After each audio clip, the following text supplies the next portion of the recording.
We know that graphs are related to equations, and we know that if we make a change in an equation, it'll result in a change in the graph. Well, it's also the case that we can imagine graphs of certain kinds of equations.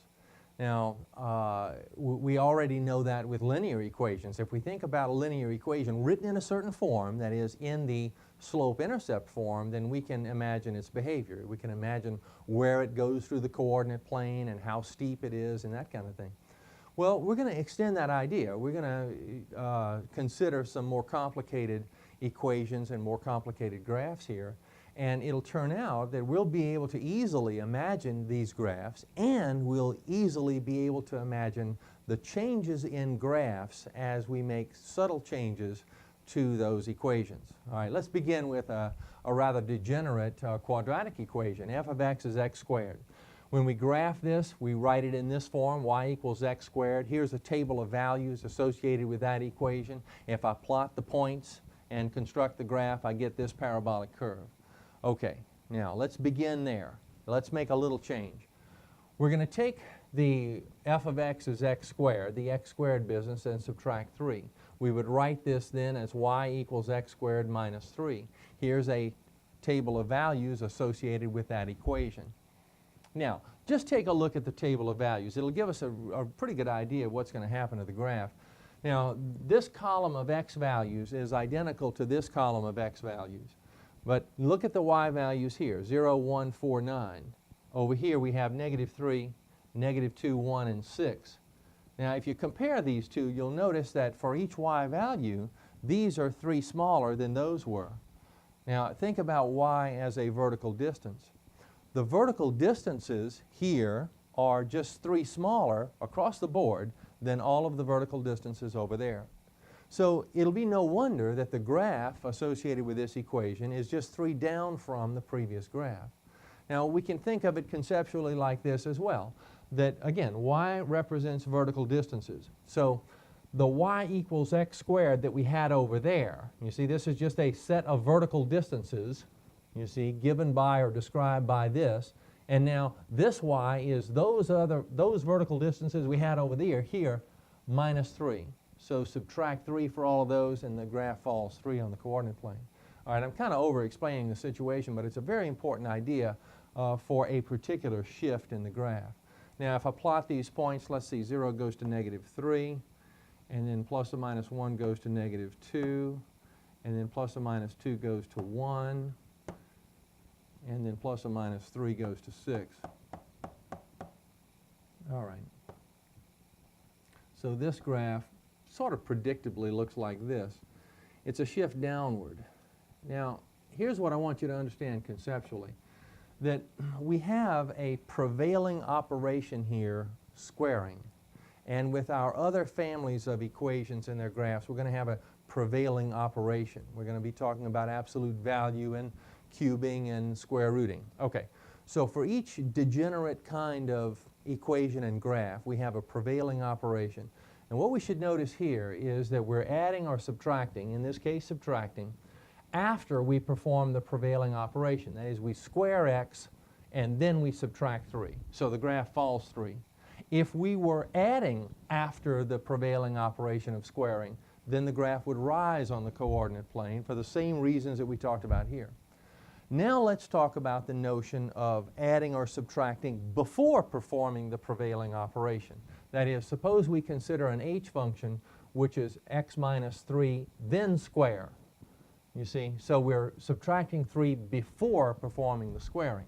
Okay, we would use this form to make a table of values. This turns out to be the table. I'm not using the plus minus here because we don't have an x distinct, a little x squared, but giving us the same value for plus or minus values that would be squared. Okay, anyway, let's plot these points and just see what happens. 0 goes to 9. 1 to 4. 2 to 1. 3 to 0. 4 to 1. 5 to 4. 6 to 9. Graph looks like this. Now notice the shift. And all we're talking about so far is shifts that are up, down, left, and right.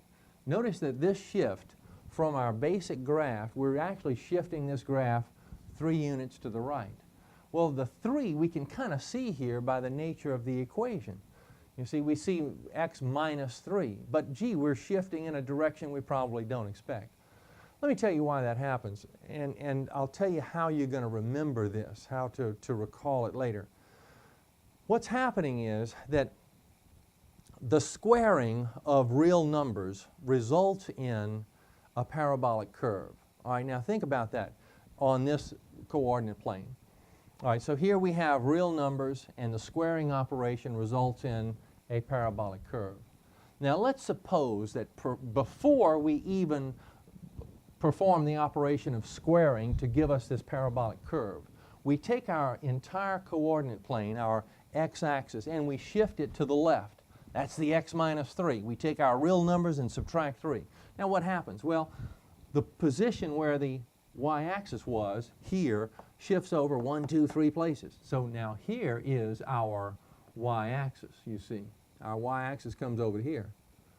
And the graph appears to have moved to the right when in fact the coordinate plane moved to the left before we squared to give us this behavior. So that's the idea, that really it's not so much the graph shifting left and right, it's the idea that the coordinate plane has shifted and the graph has stayed where it was supposed to be in the first place. All right, the way you'll remember it though is this, that if we are adding or subtracting after a prevailing operation, then the movement of the graph is up and down. If we add or subtract, as is the case here, before the prevailing operation, the graph moves left or right. And that's all there is to it. And it moves in a direction we don't expect. If we see x minus 3, then the graph moves plus 3 on the coordinate plane. Now, it's handy sometimes in thinking about shifts like this to think about one point, one critical point on the graph shifting, and all the other points follow. The point that's nice to consider here with parabolas is the vertex, the topmost point or the bottommost point. It happens to be the point, in this case, that falls at the origin. So we think about that point moving somewhere on the graph and everything else follows, and we can construct the graph or sketch a graph. Now, let's take a double shift here. J of x is x plus 2 squared plus 3. All right, 2 shifts. Now, if we're shifting before the prevailing operation, then we shift left and right. If we add or subtract after the prevailing operation, then we shift up and down. All right, so let's think about what's going on here. This adding of 2 happens before the prevailing operation, so we're going to shift left or right in a direction we don't expect. Now I'm thinking about the position of the vertex only. So the vertex will move to the left from here. On our basic graph, you see, you think about it compared to the basic graph, the vertex shifts 2 places over this way. All right, that's where it is according to this. Then plus 3. Plus 3 after the prevailing operation sends the graph up the coordinate plane 3 places, so the graph then will look like this. All right. These kinds of transformations are called rigid transformations when we shift left, right, up, down. There are a couple of other rigid transformations, and they are reflections. We can reflect like this, or we can reflect like this. Now, an example of a reflection like this for this one is like this. Come back over here and consider what would happen if I constructed, if I constructed the graph of y equals the negative of x squared. You see, these are just vertical distances, and these are the negatives of those vertical distances. So the graph then will have this appearance. See, the graph will look like this. It'll be this basic graph, but it will have reflected in our x-axis. Now, the reflection this way is not easy to see with parabolas because there's symmetry about the y-axis. So when it reflects this way, it looks like exactly the same graph. So it's not very worthwhile to think about, but it happens like this. If I constructed the graph of negative x squared, then it would result in the same parabolic curve. But this, we can think of this, the graph of this, as just the reflection in the y-axis of that. Now, let me generalize this situation even further. A lot of times we see these kinds of transformations occur and indicate them using function notation. That if this is f of x, then what would this be? Now let me slide down. I want to slide this down just to have a little more room. How would we describe this in function notation? You see, this is nothing but the negative of f of x. Because after all, f of x is x squared. So the negative of f of x is negative x squared, you see. And this is, well, gee, how does this differ from that? You see, it is in the f function we have replaced x with negative x. Well, that's just f of negative x. All right. Now, the emphasis here is that the negative of f of x will cause a reflection in the y-axis. We'll get this kind of reflection. F of negative x will give us this kind of reflection, a reflection in the y-axis. All right. Now, let's go through this function notation idea over here, that it looks like g of x here was x squared minus 3, but notice how we can write this using function notation. The g of x is nothing but the f of x that we started with minus 3. You see, we take our basic function and we subtract 3. No wonder the graph moves down on the coordinate plane.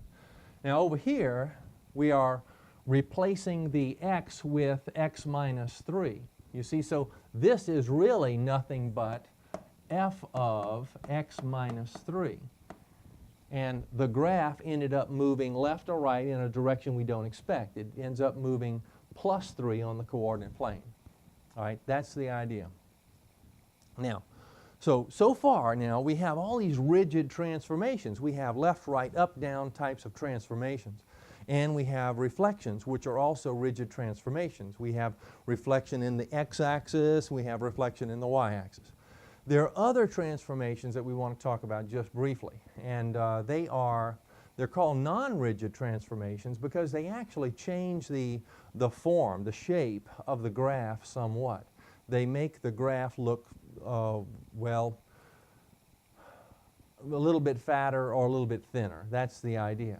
Now I can show those, well, rather than come over here, let's come over here. I want to consider those in just a moment because they'll be the result of what I talk about over here.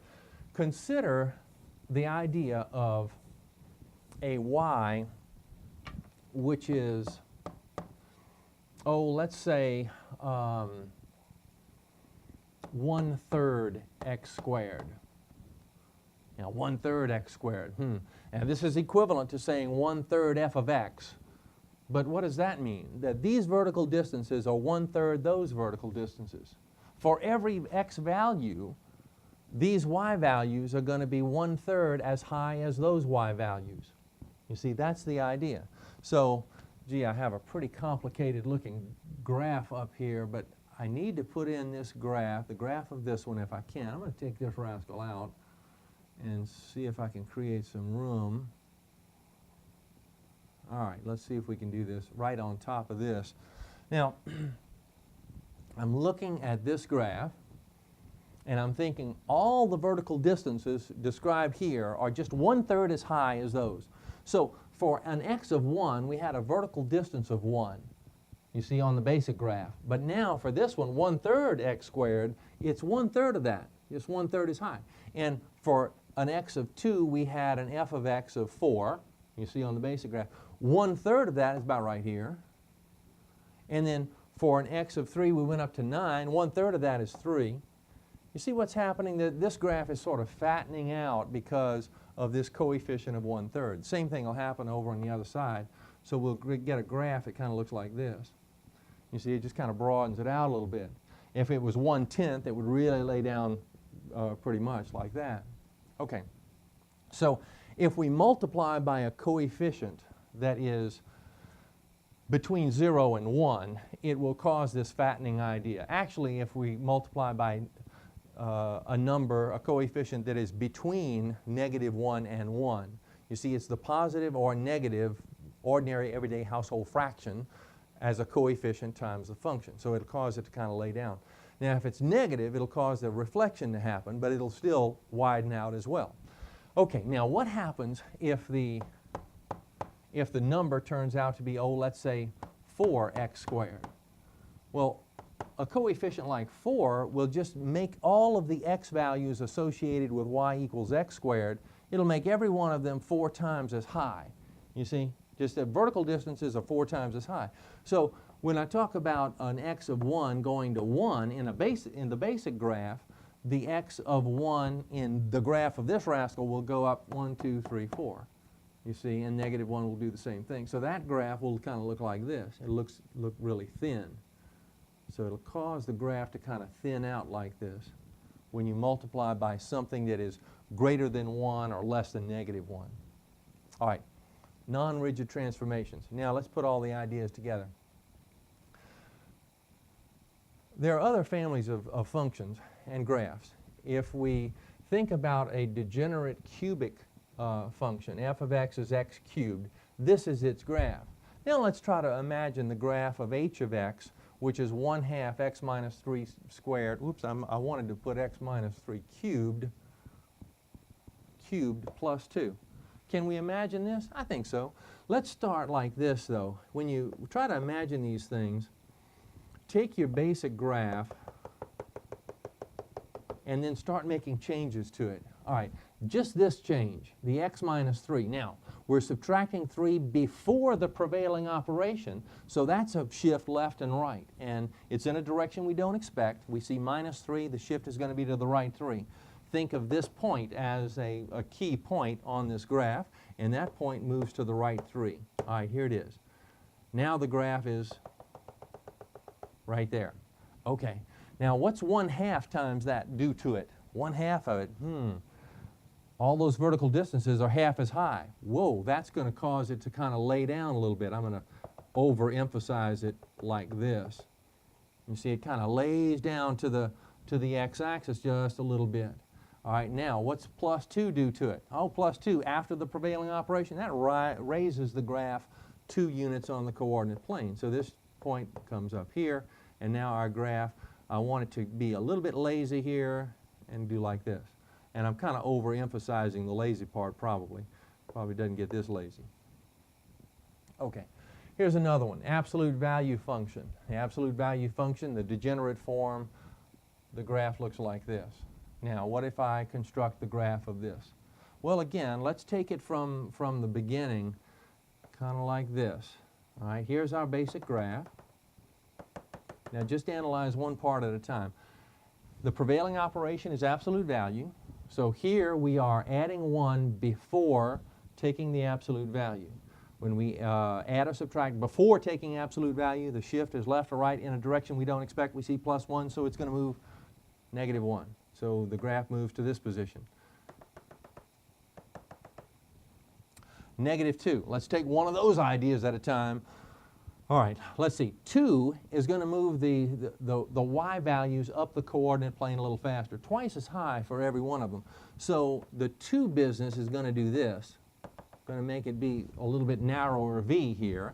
And then the negative is going to cause a reflection in the x-axis, and so it's going to look like this. And the +3 is going to move it up. So here we go. Up 1, 2, 3, moves up to this point and looks about like that. Now you can verify all of this stuff using the graphing calculator. In fact, tell you what, let's take this degenerate square root function. K of x is the square root of x, and this is its graph. And let's examine aspects of transformations on the square root of x. I've entered a number of equations involving the square root of x or variations along that theme. Now notice that the equal sign is highlighted here but not highlighted here, and in having the no highlight will cause the graphs of these equations not to appear. I'll show you how to highlight them in just a little bit. But the graph of the square root of x is here, and it is as we would expect it to be. By the way, the window setting is rather close. That is, we're getting a fairly close view of this graph because from the standard setting, I pressed zoom and then number 4 for decimal. But if you're following what I'm doing, that's how I got this kind of viewing rectangle. Go back to y equals, and we're going to pick up the next graph. I'm cursoring to the left and then down one. With the blinking icon on the equal sign, press enter, and it'll highlight that equal sign, and now we'll pick up both of these graphs. Before we see the graph, though, we might anticipate what we expect from the graph and the transformation. We notice that we have x plus 3 here, and the adding of 3 is occurring before the prevailing operation of square rooting. And we know that because of the existence of this parenthesis, which contains the x plus 3. All right, so we may expect the graph to move left or right in a direction we don't expect. We see plus 3. The graph should move to the left 3. So here's the original graph, and the transformed graph is to the left 3 from the original. Go back to y equals, and let's cursor down and to the left. Press enter to take this graph off screen, and go down and press enter here, and we'll put this one on screen. Now notice that this one is simply the square root of x and then minus 2. The subtraction of 2 is occurring after the prevailing operation of square rooting, so we would expect this graph to be the standard graph but down 2 on the coordinate plane. Let's see how it looks. Okay, there's the expected graph. Go back to y equals. Now this is all very predictable kinds of stuff, so let's press enter here, take that one off, and go to the next one. Now we're talking about a rather interesting shift for this particular graph. This one will shift in, well, let's think about it now, the negative of x plus 2. Well, the plus 2 will move the graph left or right in a direction we don't expect. It'll move to the left 2. But this negative will cause a reflection in the y-axis. So let's see, we ought to be shifted to the left 2, and we ought to be reflected in the y-axis. Let's see what happens. Oh, well, yes, we do. We have the reflection that we expected here, and we're shifted 2. All right, next graph. Pressing enter here, and we'll take that one off, and I'll highlight this one. Now let's see what we might expect. I tell you what, let's do. Let's look at both of these graphs at the same time, because it's rather interesting to see how these differ from one another. Now notice that in this one we have the negative of x plus 2 under the radical, and it caused a reflection in the y-axis. And here the negative is before the prevailing operation, and the reflection will be in the x-axis. Let's see how they are the same or different from one another. There we go. Now that last one, this was the one that was the negative of the square root of x plus 2. Well, press y equals again, and let's take these two graphs off. Let's cursor down and press enter with the icon on this equal sign, and then enter with the icon on this equal sign, and press enter with the icon on this equal sign, and we'll access this last graph. Now let's see what we might expect. The negative sign here on x will cause the graph to reflect in the y-axis. This negative sign will cause the graph to reflect in the x-axis.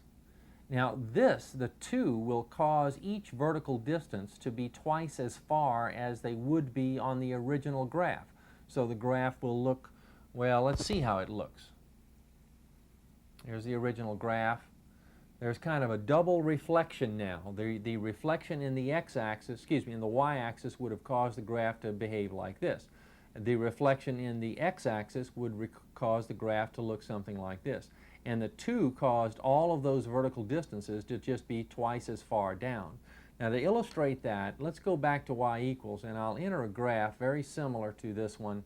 The negative of the square root of negative x. Now, I just want to show you the difference between these two.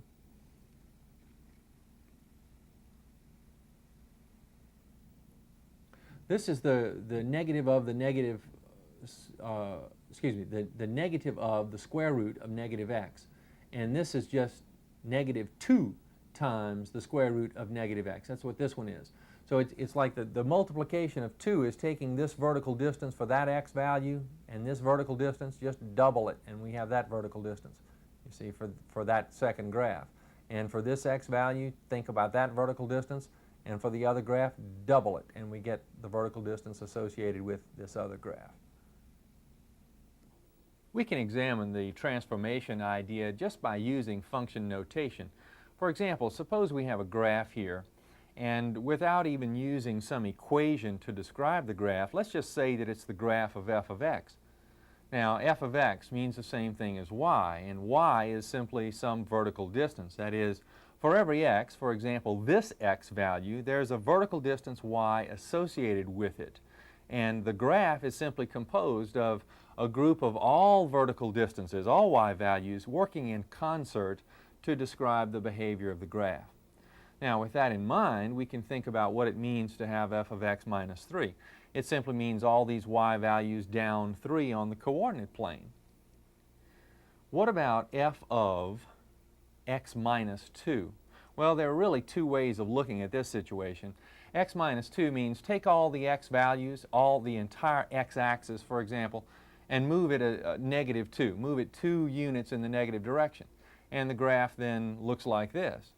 Well, we usually don't think of moving the coordinate system, leaving the graph stable, you see, and moving the coordinate system. We would normally remember it in another way. We normally think of it as the graph moving in an unexpected direction, you see, left or right. And here the graph is simply moving to the right 2 units on the coordinate system. Well, let's put both ideas together. Let's think about horizontal and vertical movement.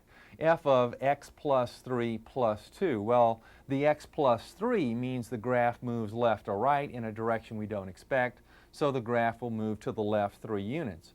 And the plus 2, of course, will move the graph up 2 units on the coordinate plane.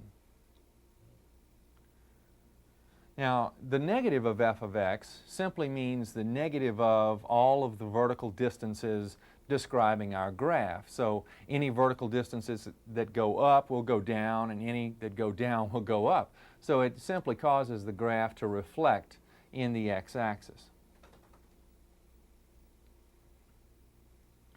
Now, f of negative x causes a different kind of reflection. We can think of positive x's being swapped with negative 1's and negative 1's swapped with positive x's.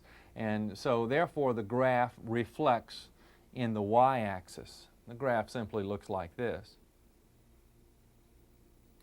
Well, let's consider another kind of transformation. Let's consider what's called a non-rigid transformation. And non-rigid transformations occur when we have a coefficient of f of x that's other than 1. Here we have 1/2 f of x. By the way, the kinds of transformations before have been rigid transformations. We move the graph left, right, up, down, and we flip in a couple of directions, but essentially the graph maintains its fundamental behavior. Well, 1/2 f of x means all the y values we've been talking about are simply half as high or as low as they were before. So if we draw the graph from the y-axis to the left, it looks like this. And if I stop at some point, like this last point, you see this last point is simply half as high as its counterpart on the original graph.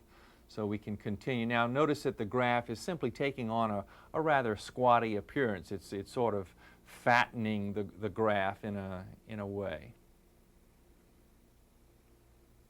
Well, now let's put a number of the ideas together. Let's think about a number of transformations all in one kind of notation here. Now, the question might arise, where do we begin in a problem like this? And the safest thing to do is to begin within the parenthesis. Now, the x minus 3 will simply move the graph left or right in a direction we don't expect. We go to the right 3. Now let's think about what the outside 2 will do. Without the minus sign now, just the 2. It's 2 times all of those vertical distances. So we'll simply double all of the y values, and the graph will make an appearance something like this. You see, it'll simply stretch vertically. Now the negative on the 2 will simply cause all the y values to take on their negatives or their opposites, and it'll simply flip the graph in the x-axis. So the graph flips over like this. And of course the plus 2, the last plus 2 will move the graph up 2 on the coordinate plane. So here's